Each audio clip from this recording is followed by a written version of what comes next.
আজকে আমরা এই মুহূর্তে যে রানী রাসমণি রোডে যে বিশাল জনসমাবেশ হয়েছে এবং সেখানে আজকে আমরা পেয়েছি West Bengal schedule tribe welfare association এবং প্রফেসর সংগঠনের একজন নেতৃত্বকে, এবং তার কাছে থেকে আজকে আমরা জানার চেষ্টা করব যে আজকে এই আজকের এই বিক্ষোভ সমাবেশ ইউনাইটেড ফোরাম অফ অল আদিবাসী অর্গানাইজেশনের ডাকে, এটা কেন এবং কিসের জন্য।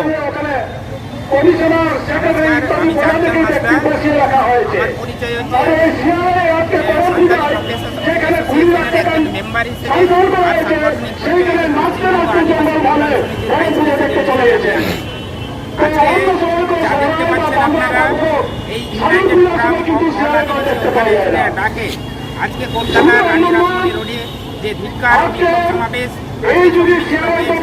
বা আজকে যেটা পরিবর্তন করা হচ্ছে সেটা কিন্তু আদিম জাতিকে অনেক দিনের দীর্ঘদিনের এবং সমাবেশ এবং আজকে আমরা এখানে সমবেত হয়েছি। তো এখানে মূলত ইউনাইটেড ফোরাম থেকে 4টি ইস্যু বা দাবি এখানে জানানো হচ্ছে। সেই দাবি বা তার মধ্যে প্রথম পয়েন্টে আছে যে আদিবাসীরা যেভাবে আদিবাসী তালিকাভুক্ত হতে চাইছে তার প্রতিবাদ এবং সার্টিফিকেট বাতিল এবং সেকেন্ড যে পয়েন্ট আর যে পয়েন্ট অনাধিকার আইন 2023 ওটাকে বাতিল করে 2006 যাতে লাগু হয় সেই বিষয়ে, আর পুরুলিয়ার যেখানে কয়লা খনি এখানে সরকার করার প্রয়াস নিয়েছে বাতিল করার দাবিতে। আর চতুর্থ পয়েন্ট হচ্ছে আপনারা জানেন মণিপুরে যেভাবে নেকারজনক ঘটনা এবং নারী নির্যাতন ঘটেছে, এই সমস্ত চরম অন্যায়ের বিরুদ্ধে আজকে আমরা সংগঠিত হয়েছি। এখানে প্রথম যে এজেন্ডা সেই নিয়ে আমি বলি যে আদিবাসীদের মধ্যে বিশেষ করে দেখা যাচ্ছে একটা বিশেষ সম্প্রদায় মাহাতো সম্প্রদায়, তারা কিন্তু নানানভাবে সরকারের প্রেসার করছে। কিসের প্রেসার? ভোট ব্যাংকের অজুহাত বা ওই প্রেসার বা একটা চাপ তৈরি করছে। তারা বারংবার তারা আন্দোলনের মধ্য দিয়ে, রেল বেকা ডহর চেকার মধ্য দিয়ে বা সাগর ঘেরা এই সমস্ত জিনিস যে টার্মগুলো আপনারা শুনেছেন অলরেডি আপনার পরিচিত, এবং সাধারণ মানুষ তারা বিভিন্ন সমস্যার মধ্যে পড়েছে। অর্থাৎ তারা কিন্তু সিআরআই রিপোর্টের মাধ্যমে তারা রাজ্য সরকারের মাধ্যমে তারা দাবি দাওয়া জানাতে গিয়েছিল। সেই প্রথম সিআরআই রিপোর্ট 2018 সালে যেটা রাজ্য সরকার কেন্দ্র সরকারের কাছে পাঠিয়েছিল সেটা রিজেক্ট হয়ে ফেরত এসে তারা আবার পুনরায় সেটাকে মডিফাই করে দেওয়ার চেষ্টা করেছে। এই যে চেষ্টা তার মধ্যে দিয়ে সরকারের কাছে বারংবার তারা অন্যায় আবদার এবং মডিফাই করার চেষ্টা করেছে।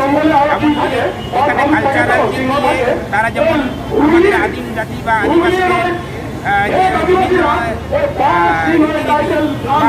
ধরনের বৈশিষ্ট্য তারা হাইজ্যাক করছে, এমন স্বাধীনতা সংগ্রামের ইতিহাসটুকু তারা ছাড়েনি। সেই জায়গাতে দেখা যাচ্ছে চুয়াড় বিদ্রোহের যে নেতা রঘুনাথ সিং, সেই জায়গাতে রঘুনাথ মাহাতোকে চালানো হচ্ছে। সাঁওতাল বিদ্রোহের সেখানে চাঁদ ভাইরো এবং জায়গায় চাঙ্কু মাহাতোর মাধ্যমে তারা চালাতে চাইছে। এইভাবে তারা সরকারের উপর প্রেসার ক্রিয়েট করে ইতিহাস বিকৃত করে যেভাবে অন্যায় আবদার করে আদিবাসী তালিকাভুক্ত হতে চাইছে তার বিরুদ্ধে আমরা ধিক্কার জানাই। এখানে আমরা দেখেছি বিশেষ করে আমরা ধিক্কার জানাচ্ছি সরকারের মানবিকতা বা মানসিকতার উপরে।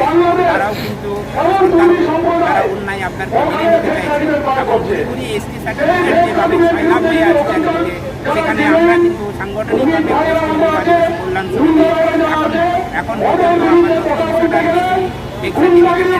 বেশি আগামী দিনে আচরণবান্ধব আমরা কাজকর্মের মধ্য দিয়ে দক্ষতা এবং আমাদের নিরপেক্ষতা আমাদের লজিক্যাল পয়েন্টের মধ্যে আমরা আচ্ছা, আজকে যে বললেন যে ঠুরকা প্রকল্প যেটা করা হচ্ছে সেটা তো দেশের উন্নয়নের জন্য করা হচ্ছে, কিন্তু আপনারা এখানে উন্নয়নটাকে বিরোধিতা করছেন কেন?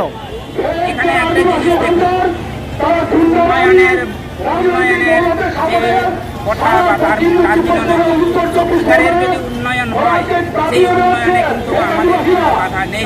কিন্তু বিশেষ করে দেখা যাচ্ছে এই যে এখন যে প্রকল্প, দুর্গা প্রকল্প হোক বা দেউচাপাচামি গয়নাগুলি হোক, এটা কিন্তু এখানে আমাদের রাষ্ট্র বা দেশের এটা কিন্তু প্রথম বা ফার্স্ট প্রকল্প নয়। বারংবার আপনারা ইতিহাস ঘেঁটে দেখবেন, বারংবার কিন্তু যেখানে প্রকল্প বা বিভিন্ন ধরনের যে খনি সেগুলো করা হচ্ছে, সেখানে সমস্ত জায়গায় কিন্তু আগের ইতিহাসগুলো দেখবেন যে আদিম জাতি বা আদিবাসীদের সঙ্গে একটা চুক্তি বা একটা শর্ত নিয়ে গভর্নমেন্ট এটা করার চেষ্টা করছে। সেই শর্তের মধ্যে কিন্তু কোনো শর্ত লঙ্ঘন করছে না। একটা জিনিস যে জায়গাটা দাঁড়ায় যে সরকার করতে পারে, কিন্তু পুলিশের মাধ্যমে সেখানে কিছু বোঝাপড়া এবং পুনর্বাসনের যে ব্যাপার সেখানে চলে আসে, তাদেরকে বিভিন্ন ধরনের কাজের জায়গাটা দেওয়া এবং জ্বলন্ত উদাহরণে রিসেন্ট কিছুদিন আগে মিডিয়াতে একটা জায়গায় ফলাও করে দেখানো হচ্ছে এবং মারাত্মক চালান প্রতিভা চক্রান্ত রয়েছে। 11 জনকে নাকি চাকরি দেওয়া হয়েছে দুর্গা প্রকল্পের ওই জায়গাতে, কিন্তু সেখানে তদন্ত করে দেখা গেল যে বিভিন্ন সাংগঠনিকভাবে আমরা খোঁজ নিয়ে দেখেছি এই 11 জনের মধ্যে একজনও আদিবাসী সম্প্রদায় কিন্তু নেই। তাহলে আদিবাসীদের নাম করে তাদেরকে তো উচ্ছেদ করা হচ্ছে, সাথে সাথে পুনর্বাসনের যে আশ্বাস দেওয়া হচ্ছে সেই জায়গা থেকে শর্ত পালন করা হচ্ছে। একটা জিনিস হতে পারে যে শর্ত সরকার দেবে, সেই শর্ত 100% যদি ফিল হয় তাদের সেই জায়গাতে একটা থাকবে না। কিন্তু বারংবার আমরা তিক্ত অধিবাবকতার মধ্যে দিয়ে করতে বারবার বাধ্য হচ্ছে, সেই জায়গাতে দেখা যাচ্ছে কোনো শর্ত সরকার ফিল আপ করছে না। কারণ এখানে যে গ্রাম সভার যে বিষয়টা আইনগত সাংবিধানিকভাবে যে জায়গাটা আছে, যেখানে গ্রাম সভার যে সেখানে কিন্তু কোনো দেওয়া হচ্ছে না।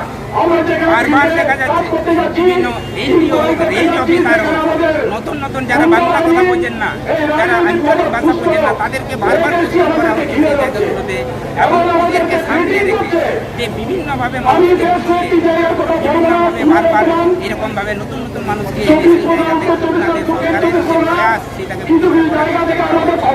সেখানে আমরা আদিম জাতি আমরা স্বচ্ছ কথা এবং পরিষ্কার কথা, একটা কথা 100 কথার সমান আমাদের সেই জায়গাটা আমরা আসতে চাইছি। যে শর্তগুলো দেওয়া হবে, যে শর্তগুলো আসছে, সেই শর্ত যাতে 100% হয়, তাহলে কিন্তু সেই জায়গাতে আমরা জানতে চাইছি। কিন্তু বারংবার বিভিন্ন ইতিহাস বা ঘটনার জেনেছি, সেখানে কিন্তু এই আশ্চর্য মশলার উপরে কিন্তু আমাদের বিশ্বাস হারিয়ে যাচ্ছে। এই জায়গাতেই আমাদের আজকে যে এই ইউনাইটেড ফ্রম অফ অল আদিবাসী অর্গানাইজেশনের যে আন্দোলনটা, এই আন্দোলনটা মোট কটা সংগঠন মিলিত হয়ে আন্দোলন করে?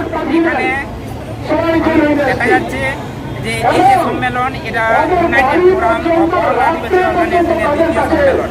এর আগে একটা কর্মসূচি, প্রথম কর্মসূচি, এবং এই ইউনাইটেড ফোরাম বেশি দিন হয়নি, বাঁকুড়াতে রাঢ় বাংলা একাডেমিতে এই ইউনাইটেড ফোরামের প্রয়োজনীয়তা দেখা দিয়েছে। কেন দেখা দিয়েছে?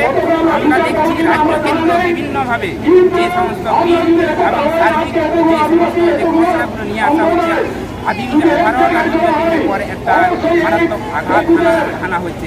সেই জায়গায় আলাদাভাবে এককভাবে কমিউনিটি ওয়াইজ বা আলাদাভাবে সাংগঠনিক বা বিভিন্ন আছে সংগঠন আছে, তারা কিন্তু অনুভব করেছে, ফিল করার প্রয়োজন মনে করেছে আমরা আমাদেরকে একই ছাতার তলায় আসতে হবে। সেই জায়গায় আমরা ইউনাইটেড ফোরামের ছাতার তলায় এখন টোটাল এই মুহূর্তে 46টা সংগঠন এর মধ্যে ইনক্লুডেড। আজকে এই যে দাবিগুলো পূরণ না হলে পরবর্তীতে কি স্টেপ নেবেন? এই দাবি পূরণ না হলে আমরা এখানে সাংগঠনিকভাবে কথা দিয়েছিলাম, ইউনাইটেড ফোরাম থেকেও ডিসিশন হয়েছিল যে আমরা আগের জায়গা থেকে কর্মসূচি ছিল সেখানে ইউনাইটেড ফোরাম থেকেও কথা দেওয়া হয়েছিল। আমরা কিন্তু আমাদের অস্তিত্বের লড়াইয়ে আমরা কিন্তু এখন আমরা নিমগ্ন বা নিমজ্জিত। কিসের জন্য? আমরা জানি যে সবাই জানেন আদিবাসী বা ট্রাইবালরা কিন্তু শান্তপ্রিয় মানুষ, কিন্তু শান্ত মানুষ যদি একবার অশান্ত হয় তারা কিন্তু কত চরম করে সেই জিনিসগুলো কিন্তু আপনারা করতে পারবেন না। যাই হোক, আমরা কিন্তু আমাদের দেওয়ালে পিঠ থেকে গেছি, বিষয়টা হচ্ছে দেওয়ালে পিঠ থেকে গেছে। আমরা ট্রাইবালরা কিন্তু নিজেদের মতো করে নিজেদের মুখে কিন্তু থাকতে ভালোবাসে, তারা বেশি টাকা বা বেশি লোক বা বেশি মুখের জায়গায় যেতে চায় না। কিন্তু দেখা যাচ্ছে আমাদের নিজেদের মতো করে বাঁচতে দেওয়া হচ্ছে। যে জায়গাতে বসবাস করা হচ্ছে সেখান থেকে উদ্ধার করা হচ্ছে। এই জায়গাতে নিজেদের ইউনিটি অন্যায়ভাবে রিল্যাক্সেশনের দিক থেকে হোক বা সামাজিকভাবে বা জাতিগত দিক থেকে হোক মারাত্মক বা চরম অন্যায় অত্যাচার করা হচ্ছে। এই জন্য এখানে দেখা যাচ্ছে যে কথা দেওয়া হয়েছিল ইউনাইটেড ফোরাম থেকে যে আগামী দিনে কলকাতার মতো রাজসভাতে আমরা সেই বিজয় মিছিলটা নিয়ে যাব, সেই দিনটাতে আমরা দাঁড়িয়ে আছি। অর্থাৎ সাংগঠনিকভাবে আমরা কিন্তু আস্তে আস্তে সামনের দিকে এগোচ্ছি এবং যতক্ষণ পর্যন্ত আমাদের এই দাবি দাবাগুলো না পূরণ হয় বা এই জায়গাগুলোতে যদি আমাদের আশ্বাস না দেওয়া হয় বা ভরসা যায় আমাদের গন্তব্যস্থলে যতক্ষণ না পৌঁছাতে পারবো ততক্ষণ কিন্তু আমাদের পথ চলা সেই আমাদের চলবে।